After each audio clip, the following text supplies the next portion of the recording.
qui est confié à Dominique Lecneux. On y compte beaucoup, hein, un trotteur de qualité, 1,80 €. Jean-Louis Verrière va piloter à la place des 50 pour le 4 Kilt du Vivier avec Franck Nivard pour l'entraînement de David Beckert, Royal Mourotet, Bid le 7, Kiton Luxi et puis Razzo de la Chana qui est quant à lui proposé à 16 contre 1. Les 25 mètres ensuite sous la selle. Kinette Desblins, le numéro 12, reste sur une très bonne fin de course sur les polomes de Moulins. Quintus du Vivier, Rutil de Fellier, numéro 15 avec Franck Jamard, l'homme aux 1000 succès. 19 contre 1 pour le fils de Florent. Franck Jamard a remporté un nouveau succès aujourd'hui. On va écouter Dominique Lecneux pour le numéro 3, Westerbo Checkpoint, qui va faire le point sur ce concurrent de souche suédoise. J'y arrive. C'est peut-être chez la Champagne ou chez Chalon, on ne sait pas trop. Allez, départ.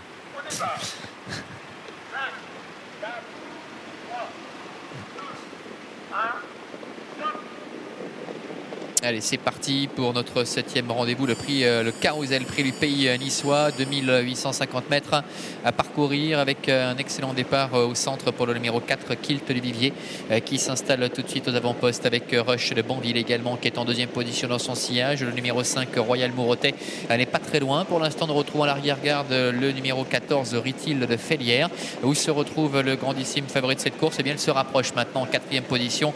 Le numéro 3, Westerbo Checkpoint, avec Dominique Lecneux qui vient aux avant-postes, qui est un petit peu contré par BWT Satellite, qui est au centre en 5e position. À l'arrière-garde, trotte Quiz de Loué, le numéro 2, avec Kinette Desblins également, en compagnie encore du numéro 9, Quiz de Clairland. Le premier tournant avec le numéro 4, Kilt du Vivier, Franck Nivard qui a pris les choses en main avec en deuxième position, juste dans son sillage, le numéro 1, Rush de Banville, avec Kiton Duxi, le numéro 7 qui est 3e. Disqualification du numéro 2, Quiz de Loué. À l'extérieur, le numéro 3, Westerbo Checkpoint, qui ne peut pas. Le 13, Quintus du Vivier qui est en dedans. Bout de la ligne en face. Avec Westerbo Checkpoint, toujours à l'extérieur de numéro 4, Kilt du Vivier. Sur un deuxième rideau, nous retrouvons Rush de Banville, le numéro 1, avec à son extérieur BWT Satellite, le numéro 6, qui attend avec Jean-Christophe Sorel. Ces 4 concurrents qui sont talonnés par notamment le numéro 5, Royal Mourotet, qui est en embuscade, avec Kiton Duxi, Razzo de la Chana également, qui est en 7e position. Les concurrents qui vont pratiquement 2 par 2, alors que se retrouve également enfermé Quintus du Vivier avec Réa de Viette qui est sur ses talons. Un peu plus loin, trotte Razzo de la Chana avec Rêve de Lune, suivi encore par le numéro 11, Rio Grande, qui est à la hauteur de Kinette Desblins, alors que le numéro 9, Quiz de Clairland, est toujours à l'arrière avec le 14, Rutil de Fellière. Il leur reste moins d'un tour à parcourir.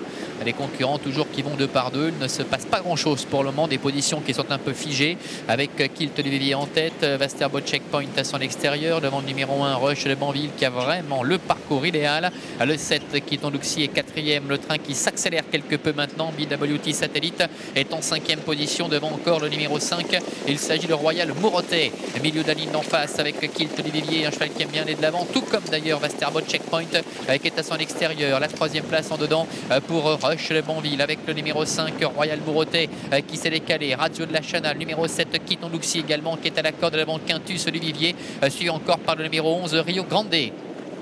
Bout de la ligne en face, le dernier tournant avec Kilt du Vivier qui tente de réaccélérer, Westerbo Checkpoint qui a toujours été à son extérieur, le nez au vent qui est en 2e position devant Rush de Banville, Royal Mourotet là devant encore Razzo de la Chana qui présente encore Rêve de Lune, sortie du tournant avec Kilt du Vivier côté corde, le fils de Cocktail Jet, Franck Nivard qui tente de réaccélérer avec Westerbo Checkpoint qui s'accroche à ses basques. Rush de Banville est à la corde et puis à l'extérieur, Royal Mourotet maintenant qui est lancé, qui refait un terrain énorme devant Razzo de la Chana et Rêve de Lune, avec à l'extérieur le numéro 5 au Royal Mourotet, Bertrand Ruet qui prend nettement la mesure de ses adversaires avec Kilt du Vivier, avec également Westerbo Checkpoint qui est débordé maintenant par Rush de Banville qui vient très vite au centre. Victoire du 5, Royal Mourotet. L'As Rush de Banville termine 2e, 3e place pour le numéro 4, Kilt du Vivier, et c'est Razzo de la Chana, le numéro 8, qui conclut au 4e rang. Et ce sera le résultat de ce 7e rendez-vous, l'une de nos autres belles courses de la journée, avec une surprise avec Bertrand Ruet et Royal Mourotet qui passe le poteau à 40 contre 1, terrassant